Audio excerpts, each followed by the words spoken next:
আসসালামু আলাইকুম ওয়া রাহমাতুল্লাহি ওয়া বারাকাতুহু। আলহামদুলিল্লাহি ওয়াহদা ওয়াসসালাতু ওয়াসসালামু আলা মান লা নাবিয়্যা বা'দা। ক্বালা আল্লাহু তাআলা আউযু বিল্লাহি মিনাশ শাইতানির রাজীম। বিসমিল্লাহির রাহমানির রাহিম। আলিফ লাম মিম। যালিকাল কিতাবু লা রাইবা ফীহি হুদাল লিল মুত্তাকিন। আমানতু বিল্লাহ। ওয়া ক্বালা আল্লাহু তাআলা أعوذ بالله من الشيطان الرجيم بسم الله الرحمن الرحيم ورتل القرآن ترتيلا آمنت بالله. عن عثمان رضي الله عنه قال قال رسول الله صلى الله عليه وسلم خيركم من تعلم القرآن وعلمه رواه البخاري.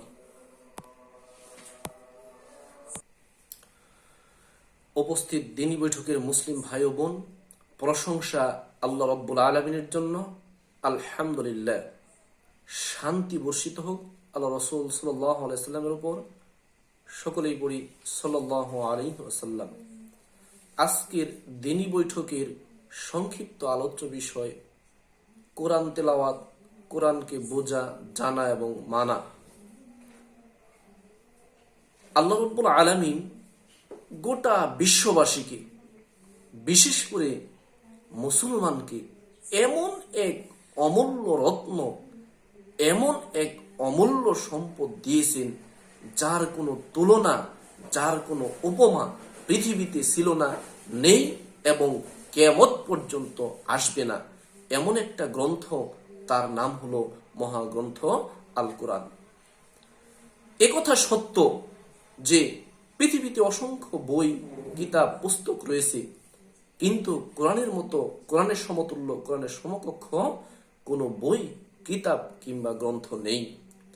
এটা এমন এক কিতাব যার মধ্যে ইতিহাস, বিজ্ঞান, সপ্ত আসমান ভেদ করে তার উপরে কি রয়েছে, মাটির তলদেশে কি রয়েছে, ডানে বামে সামনে পিছনে যা কিছু রয়েছে সবকিছুই এর মধ্যে রয়েছে।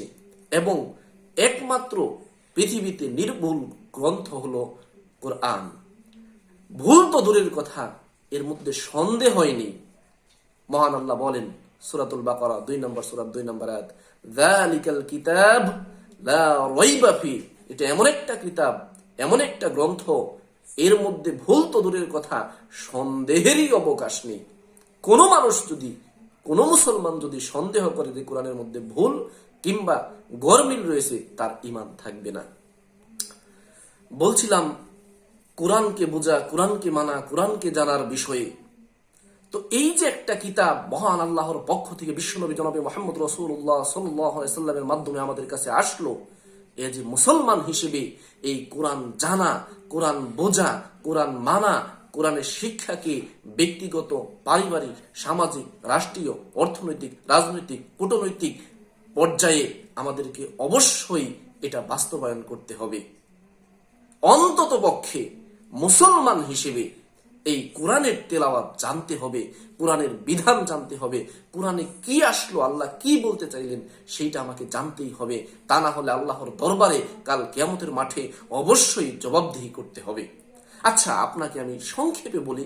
আচ্ছা ভাই বলেন তো, কোনো একটা বিদেশি ভাষায় আপনার নামে একটা চিঠি আসলো, আপনি সেই ভাষা বোঝেন না, অবশ্যই সেই ভাষা যে ব্যক্তি জানে তার কাছে যাবেন, তার কাছ থেকে জানতে চাইবেন যে এই চিঠির মধ্যে আমার উদ্দেশ্যে কি বলা হয়েছে।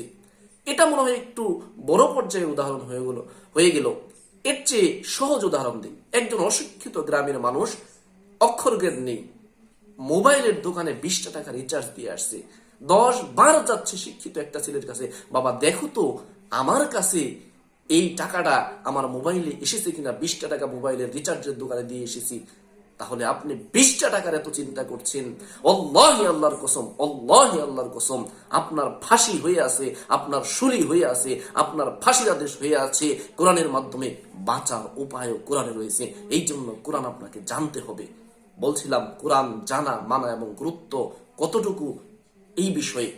তো অন্তত পক্ষে মুসলমান হিসেবে আমাকে কোরআন তেলাওয়াত করা অবশ্যই অবশ্যই জানতে হবে। কেননা আল্লাহ নিজে বলছেন ওয়ারাত্তিলিল কুরআনা তারতিলা।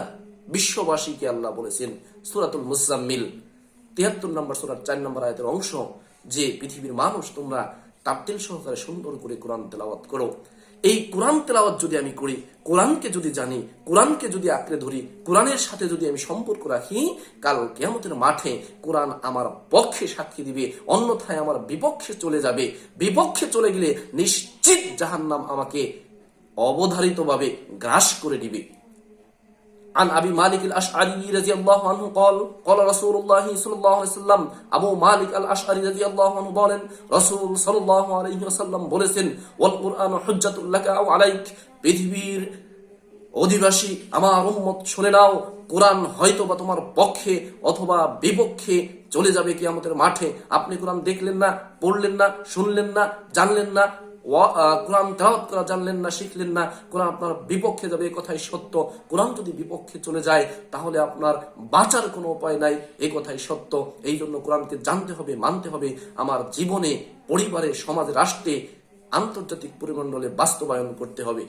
আর এমনিতেও কোরআন তেলাওয়াতের অসংখ্য ফজিলত হাদিসে পাওয়া যায়। আন ইবনে মাসউদ রাদিয়াল্লাহু আনহু قال, আব্দুল্লাহ ইবনে মাসউদ রাদিয়াল্লাহু আনহু বলেন, قال رسول الله صلى الله عليه وسلم, রাসূল সাল্লাল্লাহু আলাইহি ওয়াসাল্লাম বলেছেন, মান ক্বারা হারফান মিন কিতাবিল্লাহি ফালাহু বিহি হাসানাতুন, যে কোনো ব্যক্তি, যে কোনো মুসলমান কোরআনের একটি অক্ষর পাঠ করলো, ফালাহু বিহি হাসানাতুন, এর বিনিময়ে আল্লাহ তাআলা তাকে একটা সওয়াব, একটা নেকি দান করলেন। ওয়াল হাসানাতু বিআশরি আমসালিহা, তারপরে আল্লাহ এই একটা নেকিকে 10 গুণে বৃদ্ধি করে দিলেন, অর্থাৎ একটাকে 10টা করে দিলেন।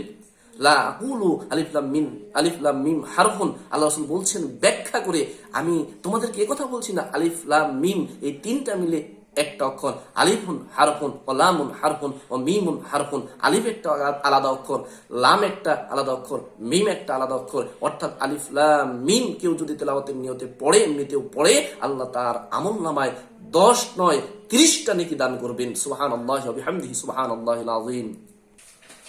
উপস্থিত দিনী বৈঠকের মুসলিম ভাই ও বোন, কোরআন তেলাওয়াতের এবং কোরআনকে জানার, কোরআনকে পড়ার গুরুত্ব এবং ফজিলত সম্পর্কে বলতেছিলাম।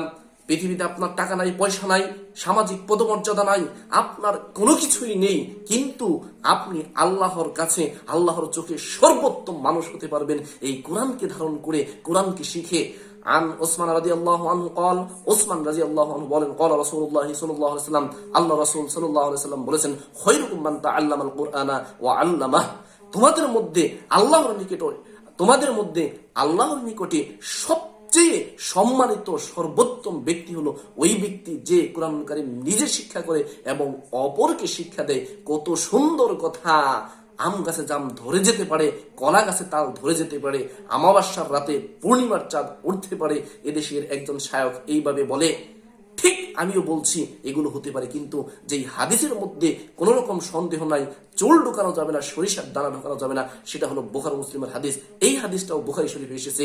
সেই হাদিসের কথা, আল্লাহর নিকট সর্বোত্তম ব্যক্তি হলো ওই ব্যক্তি যে কোরআন শিক্ষা দেয় এবং কোরআন শিক্ষা করে। সুতরাং কোরআন শিক্ষা দেওয়ার মাধ্যমে, কোরআন শিক্ষা করার মাধ্যমে আমি আল্লাহ রাব্বুল আলামিনের কাছে সর্বোত্তম ব্যক্তি হতে পারবো।